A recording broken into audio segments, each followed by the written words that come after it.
So in a week where we're all just sitting there patiently getting ready for the Nintendo Switch 2 Direct, Nintendo go and wheel out the Switch for one final hurrah, a farewell tour for the old girl.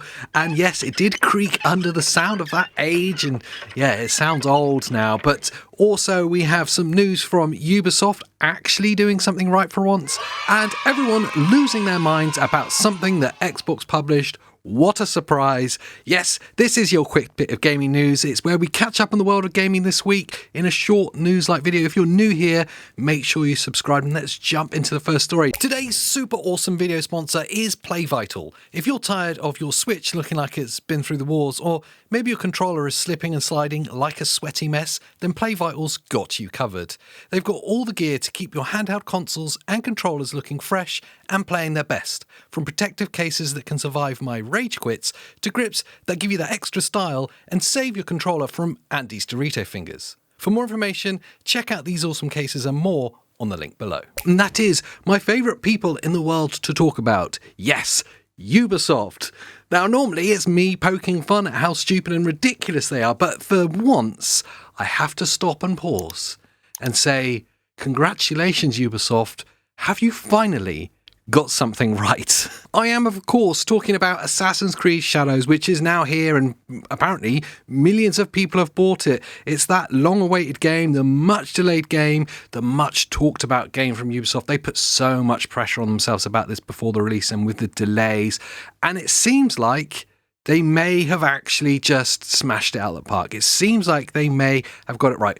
Obviously, it's not going to be without its problems. It is, of course, Ubisoft after all, but it does seem like for once, and for the longest time, they've actually got the development and the launch of this game right. Firstly, it has to be said that this game is breaking records all over the place, and secondly, just the technical aspects of this game. Technically, this game does genuinely look like a bit of a technical marvel. The combination of the ray tracing that's using specifically on the PC releases, the fluid dynamics for the weather, the incorporation of wind, and of course the awesome physics implementation they've done there. The whole package together, it looks absolutely spectacular. As I say, specifically for the PC release. On the console release, where they're using more of global illumination ray tracing, it's good. It's locked at a 60 FPS. It performs well. It's not as stunning as the PC release, but let's be honest, we're coming to expect this. The fact that they've also managed just to get it to work on Series S as well, and when I say just, it is just working at a 30 FPS and without any of those kind of global illumination ray tracing effects. That's a bit of a marvel in itself. Beyond this technical marvel that the game is, the sales records are really impressive for it as well. It is going on to break all sorts of records for Ubisoft, reaching 2 million players in the first 2 days of launch, 1 million in the first day alone. That is pretty epic for Ubisoft of late. It is making it the second best-selling game in the Assassin's Creed franchise behind Valhalla in its opening weekend. So that's pretty amazing. If they keep up momentum of that, I wonder if it will reach the 8 million figure that Valhalla got in its first month of sales. That'll be really exciting to see. It's also on the PlayStation Store, the best-selling Ubisoft game launch title ever for the PS Store, which is pretty amazing. So in its launch period, it's the best-selling one, not overall. And from what I've seen or heard of it, I deep dived on the Digital Foundry video where they really go into depth on the PC release, and that looks really exciting. And from other people that I've spoken to that have actually played it, it is genuinely really good. It is on my list of games to play. I'm not jumping into it straight away because I was kind of just waiting to see if there was a fallout, if there was a train crash. After all, it is Ubisoft, and it seems like maybe they got it right. Finally, Ubisoft getting something right. And from Ubisoft getting something right to everyone getting something wrong, yes, I'm talking about what happened on the Xbox, the Microsoft Gaming blog, their leaked image, and everyone absolutely losing their minds about what this could mean. It is, of course, the blog post where the Microsoft Gaming are talking about the future of gaming, opening 1 billion doors. I'll show the image on the screen, or Andy will put it in front of my face because it's probably better than this thing to look at. Now, the image itself in this blog post shows a bunch of Xbox UI on different devices, from the Asus ROG Ally to a mobile phone, a laptop, and of course the Xbox console sat there. And eagle-eyed viewers of this blog post zoomed in to the UI to see that there was hidden there, just in plain sight, a Steam badge. In between Game Pass and owned games, it had a Steam badge there, and everyone lost their minds about this. All of the rhetoric was, that's it, confirmed, Steam is coming to Xbox, Steam on your Xbox Series X, Steam on your Series S, Steam is coming. And I have to pause, I have to put a pin in it. Now, I know people that watch our podcast will know it is something I've kind of jokingly hinted at that they could do. You could see Steam coming to Xbox, but truthfully, I don't believe that's going to happen. I think Andy is right in this, that I don't think that you would see Steam come to Xbox consoles. And I don't think this is what this image is showing us. I think this image is showing us a first glimpse at what the Xbox or the Windows gaming operating system is going to look like. Whether it's a skin over the top of Windows, a streamed down version of Windows, like how SteamOS sits on top of Linux, all the things that Phil Spencer and the Microsoft gaming team have talked about, all the things that they've said that the Windows team is centrally focused on, a gaming-centric UI. I fully believe that what this image showed was our first glimpses of that. Now, Microsoft were very quick to take the image down and replace it with a different graphic for this blog. No surprise there, really, because of the kind of the reaction to it, at least. But I think actually the original image, I think in itself is telling you the picture of what they're showing you. It was primarily Windows-based devices showing Xbox, and we know that that's their real focus at the moment, is getting Xbox in as many hands as possible. And I think it's very clear that they showed an Asus ROG Ally, they showed a laptop showing Xbox in a PC environment, and that this window is showing that you will have Steam obviously available on your Windows machine when you have this new Xbox OS, whenever that does land. We believe that that is going to land well. If they do a collaboration with Asus, like is being talked about, that we may see that this year, and that device itself will be the first device that sees this gaming Windows UI, and that later on we'll see it rolled out to all Windows devices, so you'll be able to install it on your Lenovo Legion Go if you chose to, or your old Ally if you chose to as well. But this new collaboration handheld that they're doing with Asus will be the testing ground for this new Windows gaming, much like how Steam and Valve did with SteamOS on the Steam Deck, and now have rolled it out to other devices as well. But yes, everyone lost their minds about this image. Everyone was assuming that Steam will be coming to your Xbox Series X, and sadly, I just don't think that's the case. I think everyone was overreacting.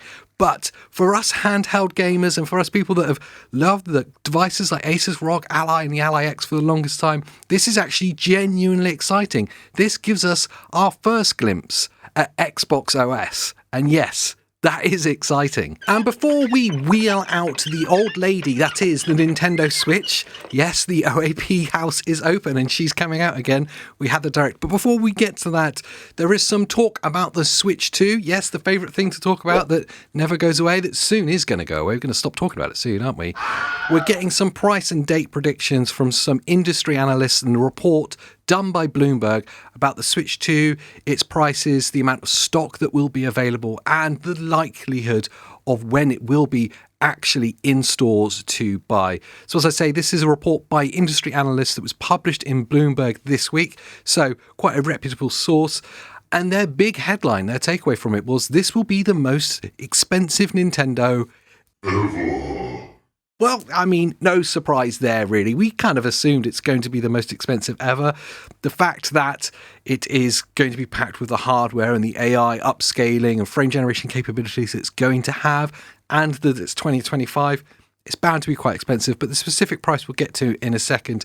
They are nailed on certain that we're looking at a June launch for the Switch 2, as in the June date that it will be available in stores. Now, that absolutely ties in with the information that we do know. We have April 2nd, the Nintendo Direct event about the Switch 2, where we believe pre-orders will become available on that, so that's only a week away. And then we have the in-person events that are happening. Me and Andy are going to London on the 11th. Yes, we will be filming it. Yes, we will show you our first impressions of the Switch 2 then. That's going to be exciting. But those events across the world run until May, and then we're looking at maybe a week or two later than that it will be available to pick up your pre-orders or buy in store at the start of June. There's going to be some huge year one titles according to this report. This isn't just me picking out rumours from the internet. This is from the industry report. We know there's going to be a new Mario Kart. They kind of confirmed that again. They believe there is a new 3D Mario coming. And of course, we've got the Pokemon ZNA, which we saw today at the Direct event. And we saw this again at the Direct, which we'll talk about in a minute, which is Metroid Prime 4. So some huge launch titles that will be available on Switch 2. Two of them, which are going to be brand new for it. There are huge third-party titles coming as well. This industry analyst is confirming this, including amongst them all is Call of Duty. We knew that this was going to happen. Call of Duty on the Switch, I think, is genuinely going to be a huge draw for those people that want to play some of those Nintendo exclusives but don't want to lose out on their ability to play some of their favourite first-person shooters like Call of Duty. I think it being there is actually a very compelling offering. And I think for those people that can only afford to have one console, the one computer families, I think this could be the thing that sways them over to the Switch 2. Time will tell. Now, they're expecting to have a huge amount of stock availability, and this is how they're going to combat scalping as best they can. We talked about this a lot in previous weeks, that if there's a stock shortage, it's just going to be scalped, and Nintendo are going to try their best to combat that. We didn't know how they were going to do it, and they're just going to do it by flooding the market with units, which is great news for all of us. They are going to have between 6 and 8 million Switch 2s available worldwide at launch, which is a staggering number. We know that most of those are going to sell through in the first month because we're all so excited. There's so much pent-up demand for the Switch 2. It's been so long that we've been waiting for it. We know that the 6 to 8 million units are going to sell in those first few months for certain, but it's great to see that it's going to be readily available stock. And what's interesting is those are going to sell through really quickly, despite it being, as they say, the most expensive Nintendo ever. They're confirming that the MSRP for the Switch 2 is going to be that $400, £400 price point, which is exactly where we all think and feel it's going to be. To me, it feels like an incredibly fair price for it. It makes it sit a little bit more expensive than the Switch OLED was, but it's going to be entirely and hugely more capable than the Switch OLED. In the current market, that sits it alongside some of the entry points to the Steam Deck, the LCD Steam Deck. And I think really it's quite a compelling offering at that point. You're getting the latest hardware available from Nintendo, access to all the Nintendo exclusives, and the huge amount of third-party titles that are coming to the Switch 2 when they do get announced for a £400 entry point. I think that's going to be an incredibly compelling offering. It really is a pretty fair price for what we're getting. Of course, all of this is yet to be confirmed, but we don't have to wait too much longer to get the confirmation on the price and of course the specs too, because the Nintendo Switch 2 Direct is happening on April the 2nd, just to remind you. And yes, me and Andy will be covering it. And then about a week later, me and Andy are going to London to the hands-on preview event on April the 11th. Straight after, as soon as we can, we'll be publishing a video. We might even do a couple of live bits from it. I don't know how we're going to cover it, but we're going to cover it as best we can. It's really exciting. We're really excited to be going up there. And if you do have any questions about the Switch 2 that you want to know about our hands-on experience, any kind of physical, tangible questions, let me know in the comments, because we'll do our best to absolutely answer them for you in the video we make from the Switch 2 event. And let's round up today with the biggest story. Of course, that is what has just happened for me literally minutes ago, and for you it was yesterday, I guess. Nintendo wheeling out the old lady one final time. It was the farewell tour for the Nintendo Switch. And hasn't she done well? All those years of service for us.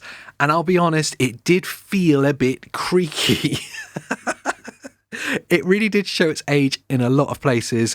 It was a little bit of an underwhelming final direct, if I'm honest. I was expecting a bit more fanfare for the Switch, maybe a big blowout, a really big announcement or a tease for a game coming for Switch 2, or maybe a cross-generation title that was coming.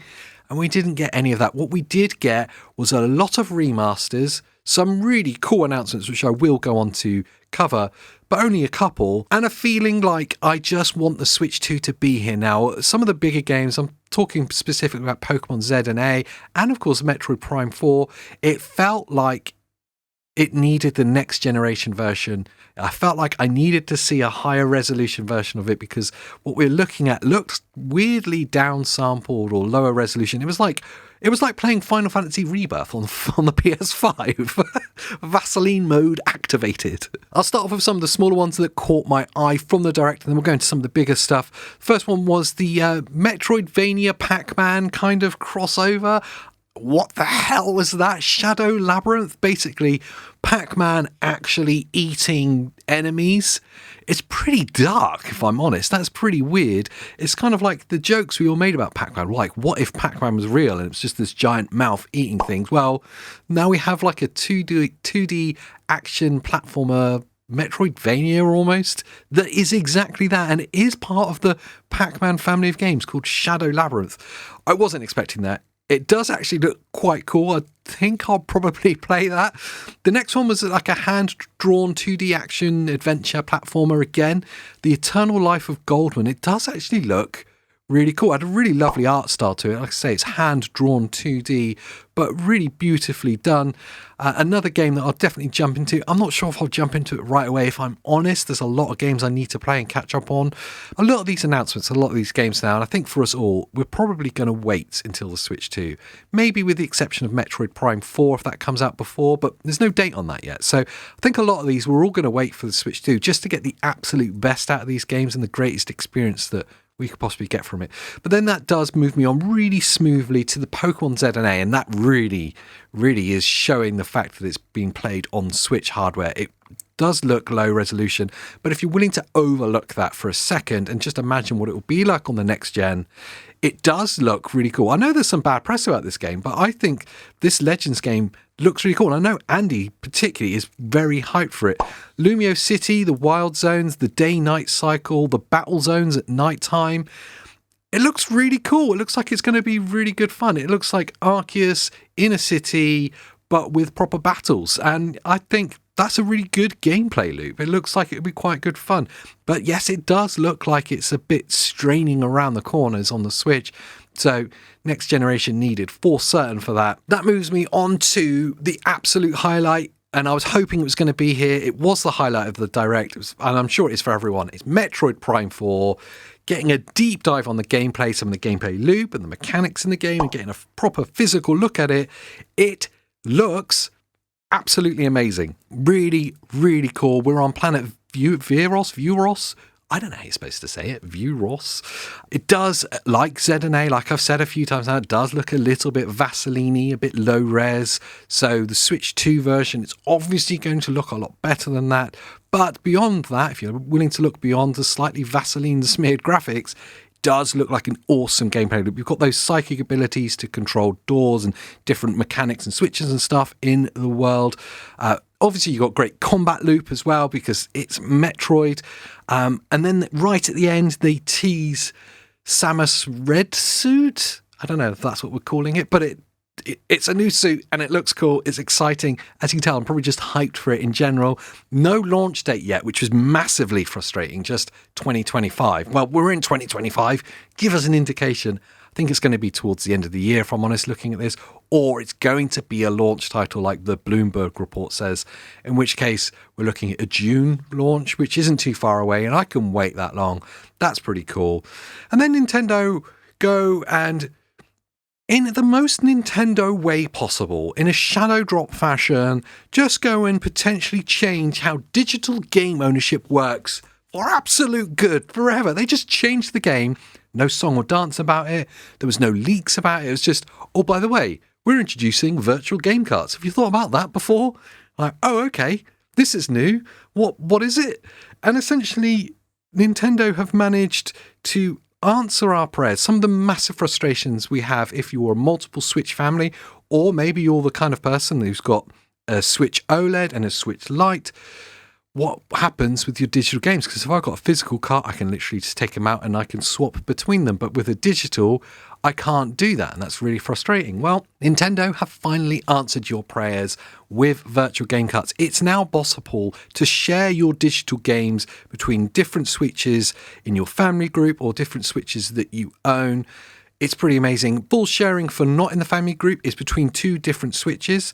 That's great. So you could literally, they've made a UI that kind of replicates having a physical cart where you eject the cart and you can send it. And if you're in the same network at first, it doesn't always, but at first you can then share it to from your Switch OLED to your Switch Lite, for an example. If you're in a family group with someone, you can lend them your game for up to 14 days and then it gets sent back to you. So it is a virtual cart. And I think that whole idea is really nice because it holds on to some of that tangibility that we've lost with digital game purchases. I'm all for digital game ownership now. Since I've started embracing things like Game Pass and actually buying games off digital storefronts, I've kind of embraced it now and given up the idea of having to own the CDs so much. But I do miss some of the benefits that has. And one of those big ones is being able to lend the game amongst your family group or your close friends group. And now... Did I make it before the end of the stream? It's not a stream. Oh, the Nintendo event, is it finished? I got some stuff for you. Oh, am I on your video? Will I be in the video? Will I be in it? I got your lunch. Oh, wow. The Nintendo event's finished. It's finished, yeah. Take it. Oh, thanks. I can't believe I missed the whole event for your lunch. And producer Pete there, everybody. But bringing back some of that tangibility and some of the benefits you get with physical game ownership in a digital way, I think is great. You get the best of both worlds. It's a huge step for what is normally a really close shop, and especially digitally for a company like Nintendo to be kind of leading the idea for digital ownership. I think is fantastic to see. It doesn't go far enough in my mind, but it's a great first step. So it's exciting to see where this could go. And if nothing else, it's just great to be able to share your games amongst the Switches that you have in your house or your family group. And I think specifically, Andy at 128KB is going to be very happy about that. Nintendo did also announce the Nintendo Today app, which is a bizarre addition. I'm not quite sure what the play is here, but I think it feels like an extension of the Nintendo Direct idea. The Nintendo Today app, which is available today, allows you to have day-by-day access to all things Nintendo news, which is really quite... I guess it's quite interesting. It's nice. It's transparent from Nintendo.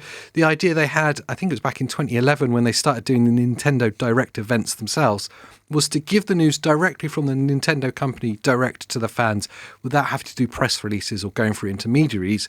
And this is just an extension of that. I think really what it is an indicator of is going to give us big Nintendo Switch 2 news as we roll up to the physical launch of that. What they're going to use it for beyond that, we're yet to see. I guess the Nintendo Direct events on the news from that will be available in those apps. But in the gaps in between, it'll be interesting to see how they use it, if nothing else.